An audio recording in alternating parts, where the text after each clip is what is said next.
Now, Joe, do you want to tell us what happened to Stephen Lennon? Yes, it's big news, remarkably big news, both in the UK and unfortunately it's also been a big story around the rest of the world. Basically, Tommy Robinson, real name Stephen Yaxley-Lennon, so I'm sure many of you know this guy. He's founder of the English Defence League, the kind of far-right anti-Muslim street movement. He ran a group called Pegida UK, and then more recently he's kind of set himself up as this so-called citizen journalist, if you will. Is he a real journalist? No, I would argue he's absolutely not a real journalist. But I mean, and perhaps actually this is part of the issue, right? So Tommy Robinson was arrested the other day. He was arrested outside Leeds Crown Court. He was reporting live on kind of putting a live stream video from outside a court of a rape case. And basically the reason he was arrested was he was already on a suspended sentence for committing contempt during a rape trial in Canterbury, where he was previously arrested. So he knew what he was doing was illegal. And he was then arrested. He was charged again very quickly and instantly put in prison. He's going down for about 13 months. This is because then became a huge story. It lit up a fire amongst the far right in the UK. Mm-hmm. We saw big demonstrations outside Downing Street. We saw over 1,000 people the next day, which is now, when this podcast goes out, would have been a few weeks ago. But we had people down at the demonstration and the anger was really extreme. So what was the anger about specifically? Yeah, well, the problem is that it wasn't framed as what happened. It wasn't framed about the fact that Tommy Robinson was actually possibly prejudicing a court case for, where making it much less likely that the victims would actually get justice. Could it have led to a mistrial? Absolutely. I mean, the judges themselves talked about how it could have prejudiced the trial, it could have led to a mistrial, and it could have cost the public hundreds of grand for a retrial. And what's so disappointing about this is, of course, he knew that he was doing this. As I say, the reason he went to prison so quickly was because he was already on a suspended sentence for doing the same thing. Disappointing or deliberate, I think, is an interesting question here, because, like you said, he'd done exactly the same thing somewhere else. He'd been given a suspended sentence. He knew he'd go to prison if he did it again, and he's walking around with a camera yelling out almost, am I going to go to prison for this? Am I going to get arrested for this? And it all felt a little bit orchestrated and a little bit convenient that someone who, and like you said, the reaction, their hero has been put behind bars and now people are taking to the streets in defence of him. Do you think the fact that he is going to prison is what is making him such a big hero? Well, yes. I mean, basically what we've seen the far right talking about, and as I say, this has been picked up across the far right around the world, is that he's a martyr who's been thrown in prison for purely criticising Islam. He's a martyr who's been thrown in prison for standing up for victims of rape gangs.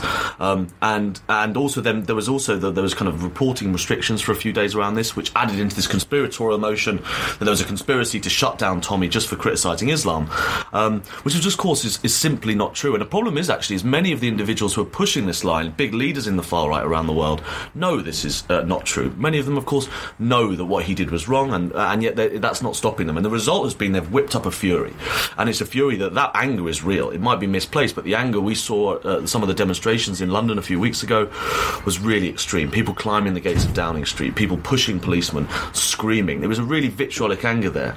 So they've whipped up a really dangerous thing based on something that's just not true. And what happens with that is going to be really, really interesting and really, really worrying. It does seem to become more about the individual than the issue. I think if you watch some of the coverage, we were obviously down at the rally on Whitehall the next day, and you see the way in which people are treating it, that it's all about free Tommy, right? And free speech. Well, I'm not even sure if that's it for everyone. It definitely is for some people, but people are attaching their own feelings, whether it's anger towards Muslims, anger about the Islamization of Britain, etc., etc. Everyone's got their own individual take on it, and Tommy seems to be this unifying force that the individual is now attaching themselves to, that is now behind bars and therefore needs saving or needs standing up for. Yeah, I mean, and of course, look, some of this is like really understandable anger. Right? If we look at some of these court cases that are going on, we're talking about large numbers of children being raped.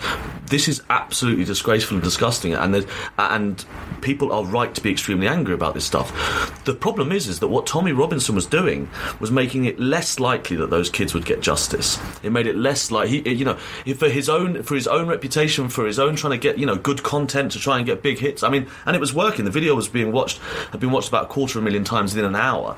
Right? For him trying to get views, he almost prejudiced a trial that made it less likely these kids would get actual justice. And that's what's so disgusting about what he was doing. And he's put himself as the defender of these children somewhere. That's what some people are seeing him as, isn't it? Absolutely. And that's and that's what's ironic. What's dangerous is, of course, this, as I say, was picked up around the world. We saw Geert Wilders in Holland talking about it. We saw Katie Hopkins on Fox News. What did Katie Hopkins say? Because she probably, as a journalist, does understand the legal restrictions. Well, she turned around and said again that she went along the conspiratorial line about Tommy Robinson was arrested. This is all about, just because he spoke out about it, she talked about it being a dark age and a really dark time at the moment. And of course, Fox News lapped it up. We also saw InfoWars, a kind of an American conspiratorial alternative site. They've gone really, really big on this. But wasn't it InfoWars, or there was someone who didn't speak up, someone in the far right that didn't speak up for Tommy? Well, there has been a few people that have turned around and said he was wrong in terms of that it was right that he was arrested.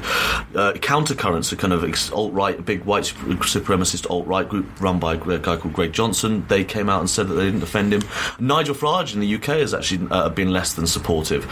So it's not everyone. But it's what I find so interesting at the moment is the sort of the coming together of these figures across a huge spectrum of political ideology, or whatever we want to call it, that seem to be unified at one moment and then disparate at the next, because they don't all agree. They also don't all have the same motivations. But this Tommy thing is fascinating, I think, because there was the message spread like wildfire, and it was a coherent narrative that went through social media really effectively. They were all talking about the same things. Tommy pled guilty because he was forced to, because he got a bad solicitor, or Tommy wasn't offered a lawyer. All of these things, you could see them spread by the same messengers from different parts of the far right internationally, with huge followings, with huge reach. The fact that the reporting restrictions were in place then created this vacuum that allowed it to be filled by this very, very strong conspiracy. And I think we have to mention Stephanie Finnegan, who is actually the reason that she successfully made a case against the reporting restrictions and they were lifted. Kind of the proper way of doing journalism.